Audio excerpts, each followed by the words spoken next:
I'm a covenant man. Living in the riches of my Lord and King. I'm a covenant man. Committed to Him in everything I do. Believe He'll come again. And I know one thing I'm gonna do till then is learn to live in the blessing of Abraham. Hello everybody and welcome to the Covenant Living Broadcast. I'm David Weeder, and all this month, glory to God, Lynn is with me. My beautiful diamond in my household of faith that the Lord has blessed me with for 31 years here in a couple months. Glory to God. Some people, I try to say that we got married when we were 3, but it doesn't cover it. She's young. She's young. So anyway, we are having a wonderful time all this month. This month is dedicated, we're teaching material out of our new book, The Diamond in Your Household of Faith, and we are having fun. And this broadcast, we're going to go into Proverbs 31. She's going to do most of the talking because she has taught on this and enjoyed it. We have delved into it together. But I get to start off because I enjoy this part. Proverbs 31 is, in my opinion, one of the most talked about and taught passages in the Bible regarding Christian marriage in relation to women. Yeah, and how a woman is supposed to act and all these things. As a matter of fact, there's a phrase, the Proverbs 31 woman. And that is probably one of the most misunderstood phrases in all of Christendom, in my opinion. If you ask the average Christian, what does it mean? What are the characteristics of a Proverbs 31 woman? Well, the word that comes up is virtuous. Yeah, exactly. Because that's what's used in Proverbs 31:10. That's right. Who can find a virtuous woman? Who can find a virtuous woman? Her price is far above rubies. And that's where the diamond comes in, because a diamond's price is far above rubies. But the problem is, if you ask most Christians, particularly men, who are teaching the women what they're supposed to be like, don't even get me started. We'll talk about that later. Anyway, if you ask most Christians, what does it mean to be a virtuous woman? You'll hear words like chaste, holy, meek, pious, mild, lowly of heart, things like that. Basically quiet and easy to... Timid. Timid is one that I hear quite a bit, actually. Well, let me read to you the actual Hebrew, that is the language that the Old Testament was written in. The actual Hebrew definition of that word virtuous in Proverbs 31:10. Are you ready? You might need to take notes on it. Well, you do need to take notes on this. Virtuous means a force, whether of men, means, or other resources, an army, wealthy, virtue, valor, strength, able, activity, army, a band of soldiers or a company, great forces, goods, host, might, power, riches, strength, strong, substance, train, as in training of a soldier, valiant, valor, virtuous, war, and worthy. Now that is directly out of the Strong's Concordance of Hebrew words for that word virtuous in Proverbs 31. Now an interesting note, and then I'll get this over to Lynn. That word virtuous is exactly the same Hebrew word that is translated in places like 2 Samuel 23, where it talks about valor and David's mighty men of valor and their great exploits of war and strength. It's the same word, people. Quit selling the wife short. The only time it's translated virtuous is when it's referring to women. Ruth was called virtuous, and it was that same word. In Proverbs 31, they use virtuous. And I understand, especially back when this was translated, virtue was the power of being right. That when Jesus healed, they said, and virtue went out of him. Mm-hmm. So that's where that came from. But someplace along the line, we quit using virtue as meaning power. We just knew the right part. It does have to do with being righteous and holy, right. But there's power and strength that comes with it. Well, and you know, this is a sensitive subject for me because I'm married to a very descriptive, virtuous woman that fits that description. But, you know, I've heard over the years from time to time some just ridiculous, I wanted to use another word, but I'll just be calm and say ridiculous comments trying to justify places for a woman in marriage. You know, you and I have both heard it taught that a woman in marriage should not be responsible for keeping the books, keeping the checkbook, managing the finances, because that's just too much pressure for a woman. They're not designed to handle that pressure. Bull. Did you read the definition of virtuous? Bless God. That doesn't sound like she's too weak to handle anything, let alone a piece of paper and a checkbook. Come on. Gee, Lord.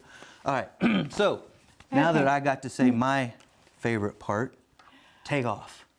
So especially as we started delving into Proverbs 31 woman years ago, I started seeing all of these facets, and I kind of broke them down into 6 main categories. And the first one is strong and authoritative. We have verses where it talks about strengthening her arms, girding her loins, which tosses it back to him for just a second. I get to jump back in here again because guys have such big egos. And one of the things that guys just love to point out is in Job 38:3. It says to gird up your loins like a man, you know. And in Corinthians it says to act like a man. It tells a woman right here, it's same thing, gird up the loins. Verse 17, she girds her loins with strength and strengthens her arms. So just get over it, guys. You're not the only ones that can gird up loins, all right? So just get over that right now. The second category would be that she runs her house well and that she sees to those things. So definitely watching over the home life, making sure that there are groceries in the house, making sure that your kids are clothed. All of that is included. But that's not the only thing that Proverbs 31 discusses. Now, wait a minute here. Yes. Are you going to get back to that strong point anywhere? Yes, I am. Okay, all right. Overview. Okay. The third thing that they talk about are businesses. She buys and sells. She seeks wool. She gets her food from overseas. She sees a property and sees that it's good, so she has enough business sense to weigh that in her little brain, as so many people have implied, to understand, yeah, that's a good purchase. No, that's not. And have enough business sense to accommodate that. You know, another thing with the business sense and the real estate, you know, and things like that. You know, I've heard it, we've also heard it said many times, a woman's place is in the home. Your children come first, and that's where she needs to be. I agree, the children come first for both parents. However, the two do not preclude one another. Right. Because Proverbs 31 goes on to say, now we already read where she's involved in real estate transactions, and we'll see later on she's involved in exports and imports and shipping and textiles and things like that. And yet, towards the end of the chapter, it says her children rise up and call her blessed. So she has children and they rise up, so they're in the house. During that time period that she's doing those other things. And so it does not preclude one the other. The next category is she shows benevolence. She reaches out and gives to the poor. She is kind. Another thing is she's very hardworking. She's not just sitting around and doing nothing and sitting on the couch and watching soap operas and eating bonbons. That era's kind of past now, but that would be a rough cut diamond. Rough cut. And finally, she's a teacher. She does teach her children. And then in the New Testament, we see where the older women teach the younger women.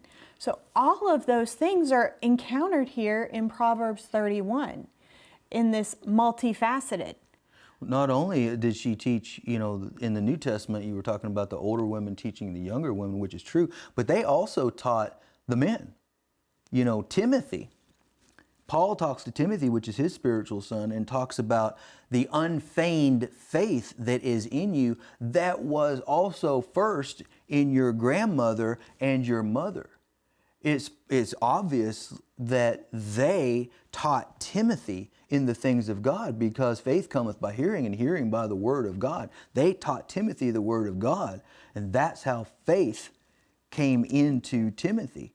And then even there in the Gospels talks about Anna in the temple teaching all that would hear. Right. She was there. She was doing her part. She was doing what God called her to do. Mm-hmm. And here in Proverbs 31, I'm just going to start scanning down through and pointing out where each of these verses falls into this. And of course, we covered verse 10. She is a virtuous woman. And as we looked at those categories and in the description of what virtuous actually is, one of the things that I like is it's a force, whether of men or resources. We've all heard, man, she is a force to be reckoned with. I've said that a few times myself. And nobody really wants to be on the other end of that force if they're in the wrong, because that being right and not being afraid to stand up and speak up and say something and do something is an integral part of being able to function. As the virtuous woman. So verse 11, the heart of her husband does safely trust in her, so that he has no need of spoil. Well, if he is paired up with this woman who is strong and capable, able to make these business decisions, it does include rich in that definition. Well, of course he doesn't need to go around and cheat, but it's also not saying that he's not doing his part either.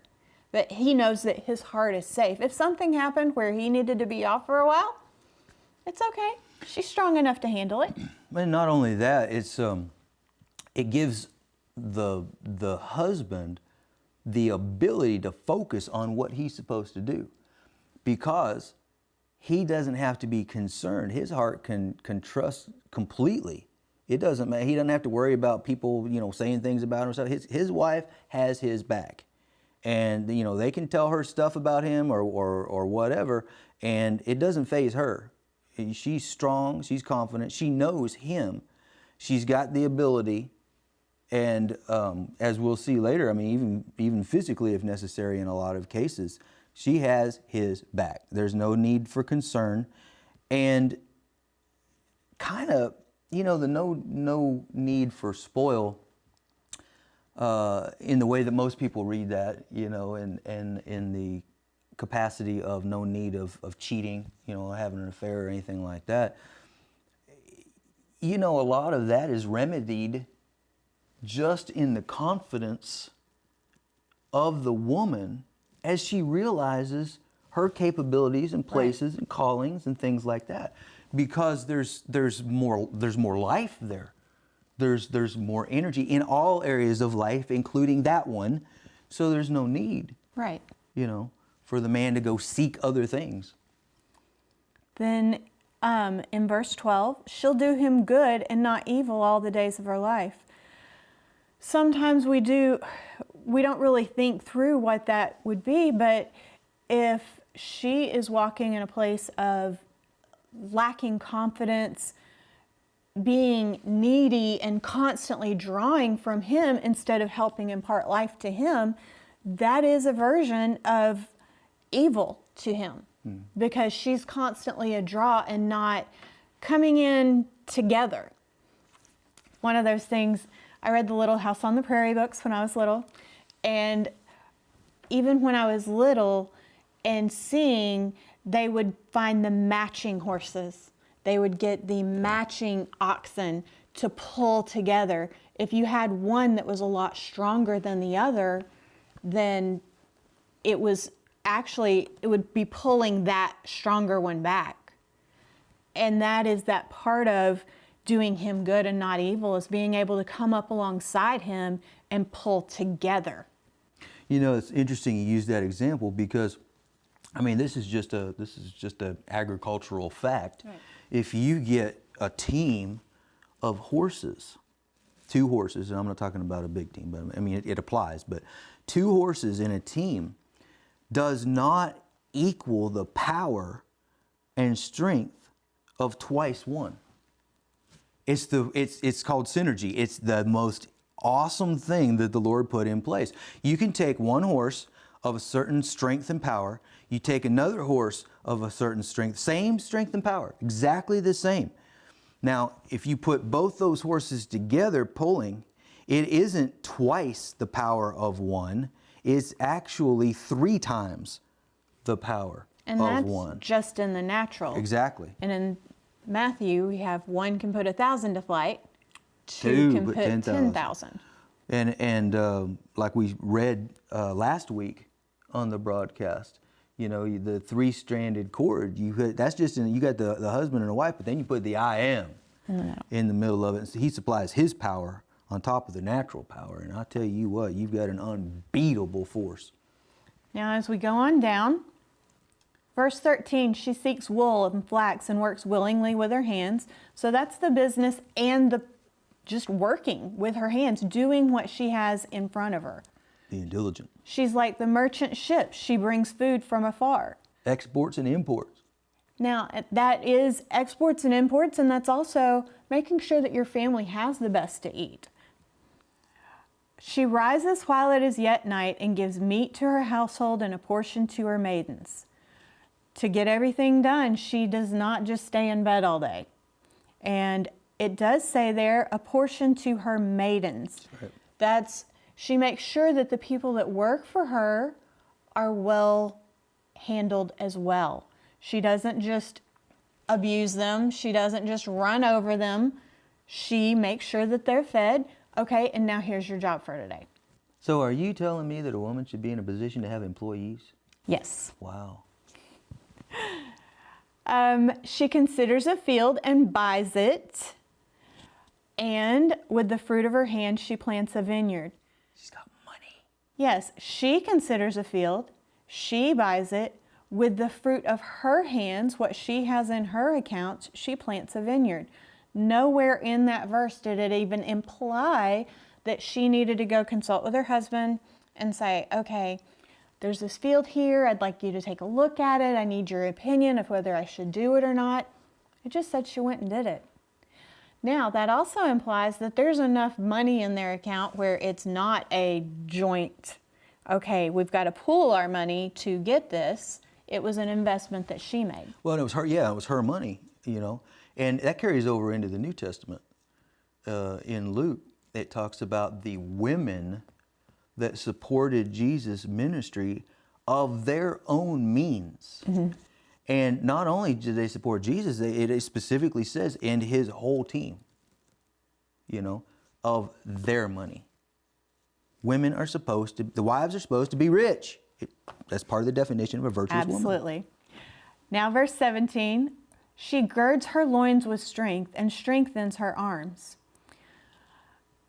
Because I've typically been athletic and I have raised a very athletic daughter, we have run into a lot of preconceived notions about women and being strong and having a strong body.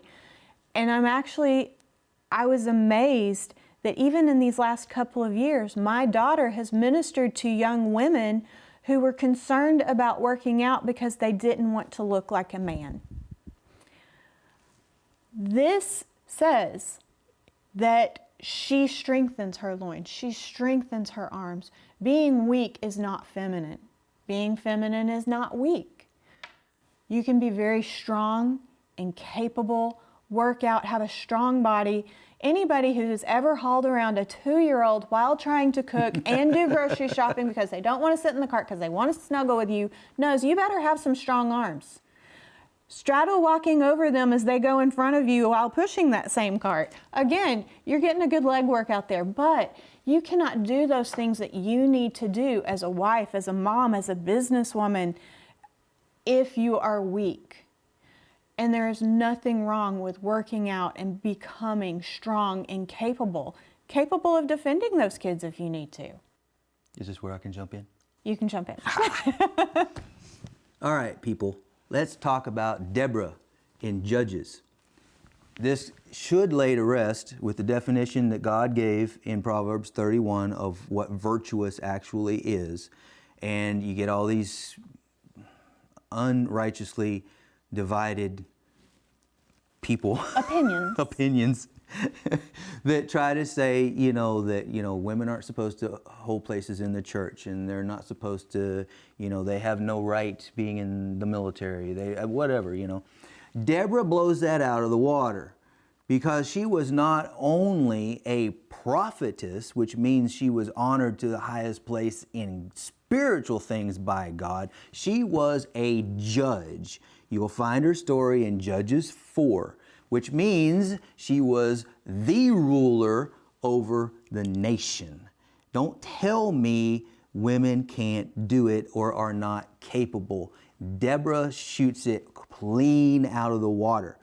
But there's another lady involved in Judges that most nobody knows about, and her name is Jael.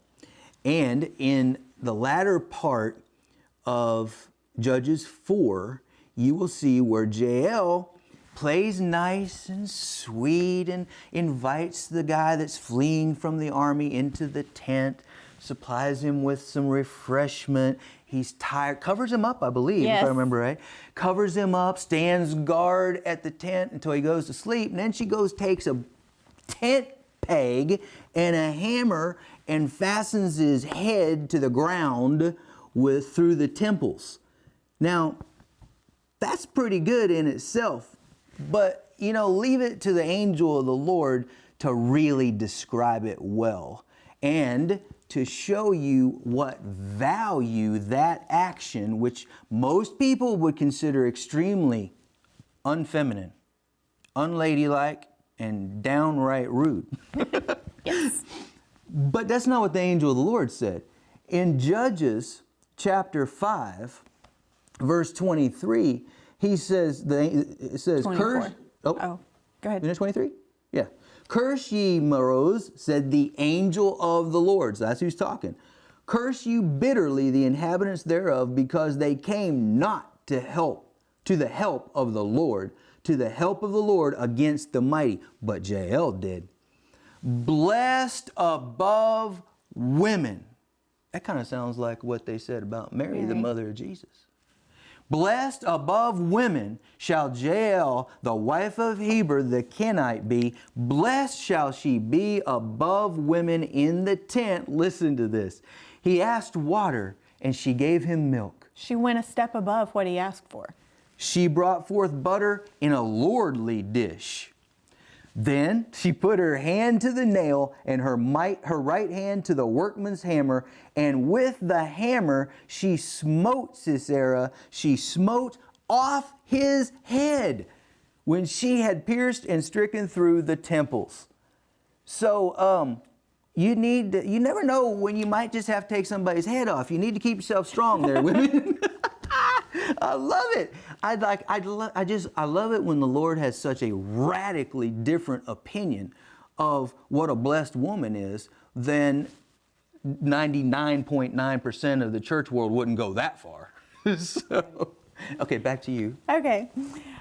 We're down to verse 18 now. She perceives that her merchandise is good, so she's not selling shoddy things.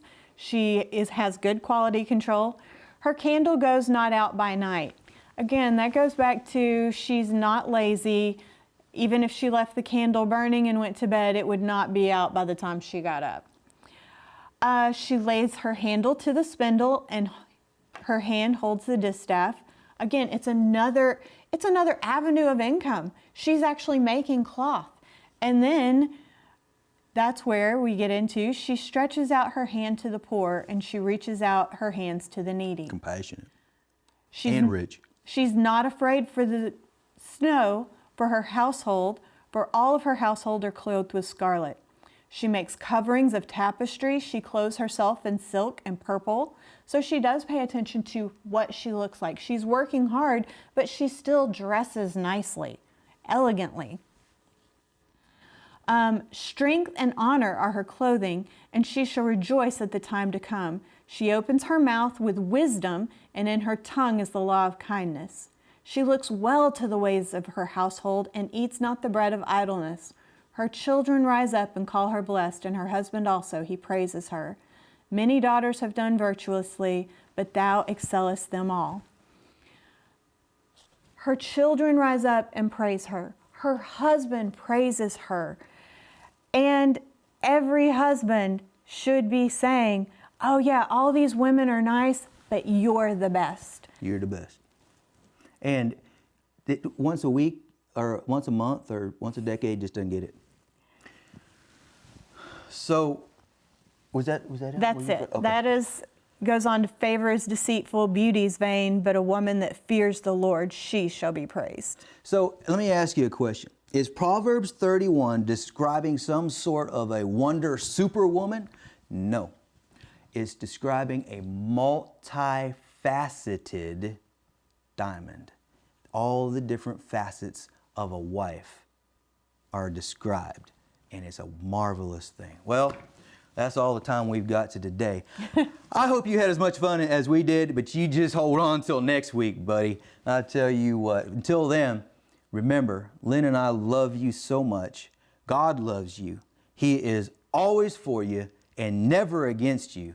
And Jesus is Lord. The Diamond in Your Household of Faith should be required reading for every Christian couple. Dr. David Weeder writes in great detail to help you understand the worth and value of one of God's greatest gifts. You'll learn how valuable the virtuous, prudent, and good wife is in the sight of God. Knowing the proper place of a woman and the relationship between husband and wife is the only way we can truly be effective. Find out the secret to a healthy, amazing marriage in The Diamond in Your Household of Faith. Order your copy today at davidweeder.org. Thank you, partners and friends, for helping make these broadcasts possible. Subscribe to our YouTube channel, be sure to follow us on Instagram, and you can also listen to our broadcasts on iTunes.